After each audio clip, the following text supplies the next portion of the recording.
नमस्कार, आपका अखबार के YouTube चैनल पर आपका स्वागत है। मैं हूं प्रदीप सिंह। अभी आज सुबह ही पश्चिम बंगाल और ममता बनर्जी पर एक वीडियो बनाया था। आज फिर बनाने की ज़रूरत इसलिए पड़ गई कि आजकल राजनीतिक लड़ाइयां बहुत सी जो है वो तय होती है, उनकी दिशा तय होती है अदालत के आदेशों से। क्योंकि विपक्ष जहां भी परेशान है सरकार से, उसके लिए एकमात्र सहारा अदालत का बचता है। तो पश्चिम बंगाल में भी यही हो रहा है। हिंसा की जो राजनीति चल रही है पश्चिम बंगाल में, उसमें सबसे बड़ी भूमिका अगर विपक्ष को बचाने, जनता को बचाने की कोई निभा रहा है तो वो कलकत्ता हाई कोर्ट है। कलकत्ता हाई कोर्ट ने गुरुवार को ममता बनर्जी की सरकार को एक बहुत बड़ा झटका दिया। हाई कोर्ट ने अपने आदेश में एक रिट याचिका फाइल की थी भारतीय जनता पार्टी के नेता और सदन में, विधानसभा में विपक्ष के नेता शुभेंदु अधिकारी ने, कि जो रामनवमी के जुलूसों पर जो हिंसा हुई, जो पथराव हुआ, उसके बाद जो आगजनी और हिंसा की दूसरी घटनाएं हुई अलग अलग जगहों पर पश्चिम बंगाल में, उनकी जांच एनआईए से कराई जाए। क्योंकि ये गहरी साजिश है, इसके तार देश के बाहर से जुड़ते हैं। ये पहले से प्री प्लान्ड था, कोई अचानक हुआ हमला नहीं है। अगर आपको याद हो तो अभी कुछ दिन पहले ही कलकत्ता हाई कोर्ट की एक और टिप्पणी आई थी, जो इस रामनवमी के जुलूस को लेकर ही सुनवाई के दौरान जो है हिंसा जो हुई थी उस पर सुनवाई के दौरान कहा था हाई कोर्ट की बेंच ने कि 10-15 मिनट के अंदर इतने पत्थर नहीं इकट्ठा किए जा सकते। जिस तरह से पथराव हुआ उसकी पृष्ठभूमि भी देखिए कि रामनवमी से एक दिन पहले प्रदेश की मुख्यमंत्री ममता बनर्जी धरने पर बैठती हैं और वो कहती हैं कि मैं पहले से कह रहा हूँ, पहले भी कहा था कि रामनवमी का जुलूस निकालेंगे तो हिंसा हो सकती है। फिर उन्होंने कहा कि मुस्लिम इलाकों से मत जाना। क्यों? क्योंकि रमज़ान चल रहा है। रमज़ान चल रहा है मतलब मुसलमान व्रत पर हैं एक तरह से। रमज़ान में खाना पीना नहीं होता है जब तक इफ्तारी नहीं होती है शाम को। और वो ये भूल गई कि हिंदू भी नवरात्र में व्रत रखते हैं, उसका कोई कंसिडरेशन नहीं। और सवाल यह है कि अच्छा, जो जुलूस निकला भी, जहां पथराव हुआ, हिंसा हुई, 10 सालों से वही जुलूस निकल रहा है। देखिए, एक परिवर्तन बंगाल की राजनीति में, बंगाल के सामाजिक जीवन में आया है जब से भारतीय जनता पार्टी का वहां उभार हुआ है। बंगाल में एक कहावत चलती थी, 12 मासे 13 पर्व, यानी 12 महीने में 13 त्यौहार। तो ऐसा प्रदेश जहां हर महीने, हर जो औसत है त्यौहार का, हर महीने एक त्यौहार से ज़्यादा का है, उस प्रदेश में त्यौहार के जुलूस पर पथराव होना, हिंसा होना, आगजनी होना, हत्या होना, ये जो है एक नई राजनीतिक कार्य संस्कृति को बताता है। और वो तृणमूल कांग्रेस उस पर चल रही है। तृणमूल कांग्रेस ने उसे सीखा है किससे? सीपीएम से। 2000 में सबसे बड़ा जो हिंसक प्रदर्शन हुआ था जिसमें 10 लोगों को जिंदा जला दिया गया था, वो सीपीएम के शासन के दौरान हुआ था। ममता बनर्जी पर भी उस दौरान जो है बड़ा हमला हो चुका है, उनकी जान जाते जाते बची थी। तो जिस हिंसा की राजनीति से वो निकल कर आई हैं, उस हिंसा की राजनीति को उन्होंने अपना नीति वाक्य, ध्येय वाक्य बना लिया कि अगर सत्ता में रहना है तो हिंसा करना पड़ेगा, और इतनी हिंसा करनी पड़ेगी कि कोई सीमा न रहे उसकी। विपक्ष का, जनतंत्र का, कानून व्यवस्था का, कानून के राज का कुछ भी ख्याल नहीं रखना है। आप देखिए, ममता बनर्जी के राज में, मैं पहले भी कई बार कह चुका हूँ, फिर दोहरा रहा हूँ, बार बार दोहराना पड़ता है। ऐसी बात है कि आपको भूलना नहीं चाहिए। हमको, आपको, किसी को, इस देश में जो भी शांति चाहते हैं, जो भी डेमोक्रेसी में यकीन करते हैं, जो भी कानून के राज में यकीन करते हैं, उनको भूलना नहीं चाहिए कि चुनाव जीतने के बाद ममता बनर्जी और टीएमसी के लोगों ने हिंसा की। अभी तक हम सुनते रहे कि चुनाव हारने वाला खींच कर, खिसिया कर जो है वो गुस्से में हिंसा पर उतारू हो जाता है। इंडिविजुअल्स के बारे में सुना था। पार्टी चुनाव जीत जाए, प्रचंड बहुमत से जीत जाए, उसके बाद हिंसा, ये ममता बनर्जी की उपलब्धि है। तो हाई कोर्ट ने बृहस्पतिवार को ये आदेश दे दिया कि रामनवमी के जुलूस पर जो पथराव हुआ, हिंसा हुई, उसकी जांच केंद्रीय जांच एजेंसी एनआईए करेगी, नेशनल इन्वेस्टिगेटिंग एजेंसी। आपको मालूम है कि एनआईए की भूमिका तब आती है जब वो कोई हिंसा का मामला या कोई अपराध जो है वो एक प्रदेश से ज़्यादा प्रदेशों से उसके तार जुड़े हों और विदेश से जुड़े हों, तब तो निश्चित रूप से एनआईए आती है। तो एनआईए को इसकी जांच सौंप दी गई है। हाई कोर्ट ने बंगाल की पुलिस से कहा है कि 2 हफ्ते के अंदर इस मामले से संबंधित जितने दस्तावेज हैं, कागजात हैं, वो एनआईए को सौंप दिए जाएं। तब इसकी जांच एनआईए से होगी। तो बंगाल में भाजपा के उभार के बाद हिंदू त्योहारों पर हिंसा की घटनाएं बढ़ने लगीं। ममता बनर्जी की नज़र में जय श्री राम का नारा कम्युनल नारा है, ये सांप्रदायिक नारा है, लेकिन सर तन से जुदा जो है शांति का नारा है। इसलिए जैसे ही जय श्री राम का नारा लगता है वो आपे से बाहर हो जाती हैं। और आपको याद होगा चुनाव से पहले, 2021 के चुनाव से पहले रैली के दौरान एक कहीं जाते हुए रास्ते में कुछ लोगों ने जय श्री राम का नारा लगा दिया। उन्होंने उतर कर कहा कि खाल खिंचवा लूँगी। ये एक अजीब सा एटीट्यूड है। प्रधानमंत्री के कार्यक्रम में, सरकारी कार्यक्रम में, केंद्र सरकार के कार्यक्रम में कुछ लोगों ने जय श्री राम का नारा लगाया, ममता बनर्जी कार्यक्रम छोड़कर चली गईं। तो इससे उनके माइंडसेट का अंदाज़ा लगाइए। उनकी नज़र में हिंदू वोट बैंक उनको चिंता नहीं है, क्योंकि उनको वही हिंदू वोट करता है जो सेकुलरिज्म में यकीन करता है और जो भाजपा विरोधी है। तो उनको लगता है कि ये वोट बैंक हमारा पक्का है, मुस्लिम वोट बैंक बंटना नहीं चाहिए। उनको हमेशा ये डर सताता रहता है कि कांग्रेस और सीपीएम ज़रा भी अगर मजबूत हुए, ज़रा भी अपने पैर पर खड़े हुए, तो उनका मुस्लिम वोट बैंक ले जा सकते हैं। इसलिए मुस्लिम वोट बैंक को बचाने के लिए वो किसी हद तक जाने को तैयार है। वो दंगा होने से पहले मुसलमानों को क्लीन चिट दे देती हैं और दंगा होने के बाद हिंदुओं पर आरोप लगाती हैं। ये उनकी राजनीति का स्थायी भाव है। लगातार इस तरह का आप उनका रवैया देख सकते हैं। तो पश्चिम बंगाल में 3 त्यौहार, दुर्गा पूजा, काली पूजा और सरस्वती पूजा, बड़े पैमाने पर दशकों और शायद सदियों से मनाए जाते रहे। लेकिन रामनवमी और हनुमान जयंती ये भी मनाए जाते थे, लेकिन इतने बड़े पैमाने पर नहीं। भारतीय जनता पार्टी के उभार के बाद से ये दोनों त्यौहार भी बड़े पैमाने पर मनाए जाने लगे। ममता बनर्जी ने इन दोनों त्योहारों को जोड़ दिया है भारतीय जनता पार्टी से, जैसे ये किसी पार्टी के त्यौहार हों, हिंदुओं के त्यौहार ना हो।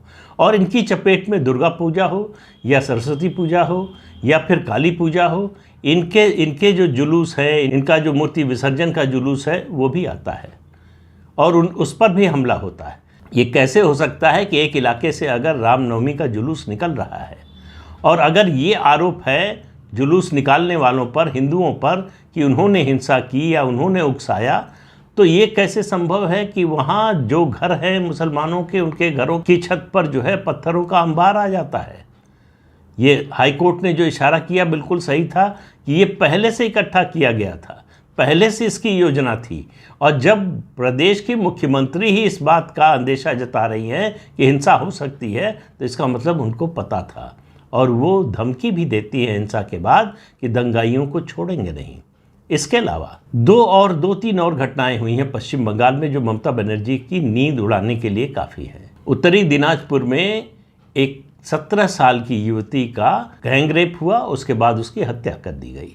उसकी लाश नहर में तैरती हुई पाई गई। उसके परिजनों ने ये संदेह जताया कि उसकी हत्या से पहले उसका रेप किया गया था। उसकी मांग को लेकर सड़क जाम हुआ, लोगों ने किया, आम लोगों ने, स्वतः स्फूर्त ये आंदोलन था। पुलिस आई और उसने लाठीचार्ज शुरू कर दिया। उसके बाद पुलिस उस युवती का पार्थिव शरीर घसीटती हुई सड़क पर ले गई। इससे लोग और गुस्सा हो गए।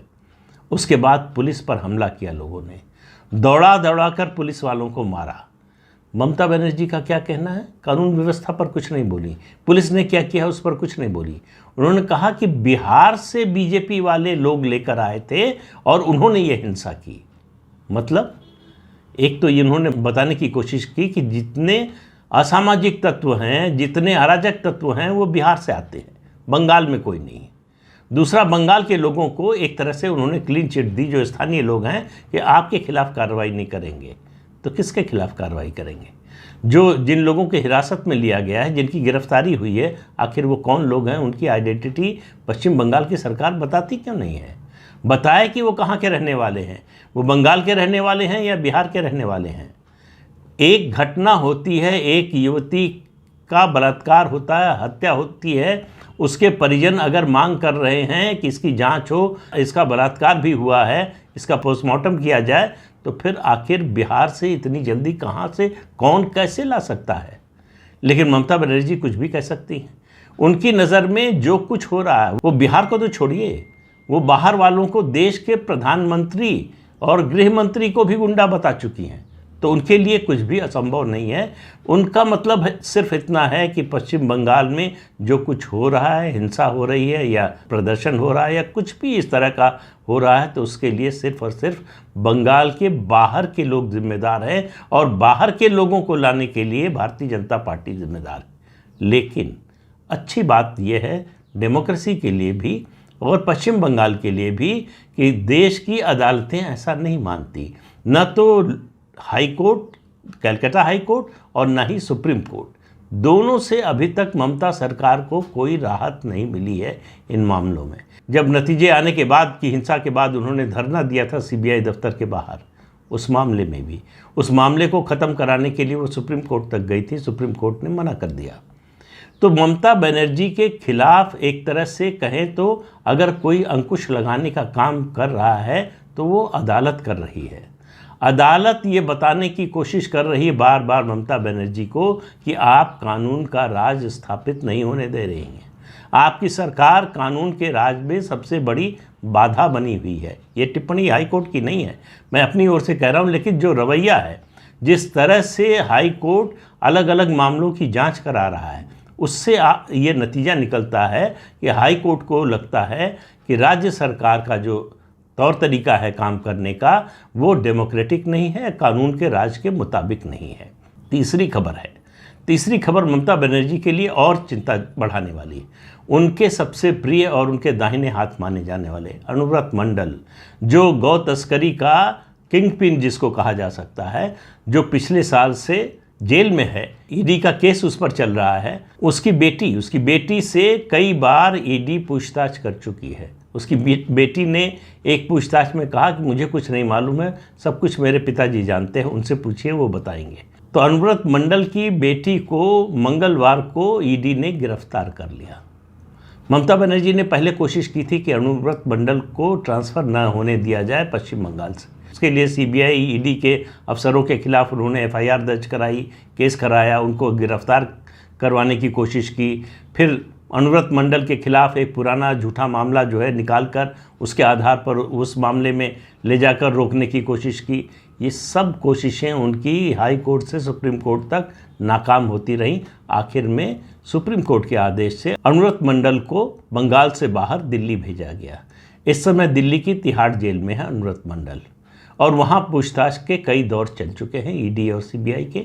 तो ये जो 3 खबरें हैं पश्चिम बंगाल को लेकर, आप मानकर चलिए कि अगर केंद्र में भारतीय जनता पार्टी के अलावा किसी की सरकार होती और प्रधानमंत्री के पद पर नरेंद्र मोदी के अलावा कोई होता, तो अब तक ये सरकार बर्खास्त हो गई होती और यहाँ राष्ट्रपति शासन लग चुका होता। प्रधानमंत्री नरेंद्र मोदी अपने इस रिकॉर्ड को बनाए रखना चाहते हैं कि उन्होंने किसी राज्य सरकार को बर्खास्त नहीं किया। एक अपवाद है सिर्फ उत्तराखंड का, उसके अलावा कभी 356 का उपयोग या दुरुपयोग तो छोड़िए, उपयोग भी नहीं किया। उसका फ़ायदा ममता बनर्जी उठा रही हैं। उसकी वजह से ममता बनर्जी का ये जो रौद्र रूप दिख रहा है, जो अपने विरोध में उठने वाली किसी भी आवाज़ को कुचल देना चाहती है। अदालतों का अंकुश न होता तो पश्चिम बंगाल एक तरह से आज़ादी की घोषणा कर चुका होता। जिस तरह से वो घुसपैठियों का साथ दे रही हैं, जिस तरह से वो रोहिंग्यास का साथ दे रही हैं, वो सिर्फ एक ही बात बताता है कि उनको वोट से मतलब है। वोट और सिर्फ वोट। ये वोट ही वो जानती हैं उनको सत्ता में रख सकता है। जिस दिन ये वोट उनके हाथ से फिसला, सत्ता भी फिसल जाएगी। इसलिए उस वोट के लिए वो किसी भी हद तक, किसी भी सीमा तक जाने को तैयार हैं। लेकिन देश में अभी जनतंत्र बचा हुआ है, अभी कानून का राज भी बचा हुआ है। ये ममता बनर्जी जो कुछ कर रही हैं, ये इस देश का नियम नहीं, अपवाद है और इसका भी हल निकलेगा, जल्दी निकलेगा। ममता बनर्जी का ये जो अतिरेक है, उसकी सज़ा उनको जनता ही दे सकती है। तो जनता के फैसले का इंतज़ार करना पड़ेगा। 2 मामले तो अभी आ रहे हैं, पंचायत और स्थानीय निकाय के चुनाव होने वाले हैं, उसके बाद लोकसभा के चुनाव। ये 2 चुनाव तय कर देंगे कि पश्चिम बंगाल की राजनीति किस दिशा में जाएगी। क्या पश्चिम बंगाल के लोग ममता बनर्जी की राजनीति को पसंद करते हैं? क्या पश्चिम बंगाल के लोग ममता बनर्जी पर अब भी भरोसा करते हैं? इन 2 चुनावों के नतीजे से पता चल जाएगा। तो इस अंक में इतना ही। अगले अंक में फिर मिलेंगे किसी नए मुद्दे के साथ। तब तक के लिए अनुमति दीजिए। आपसे अनुरोध है कि ये चैनल देखिए, शेयर कीजिए, लाइक कीजिए और सब्सक्राइब ज़रूर कीजिए। नमस्कार।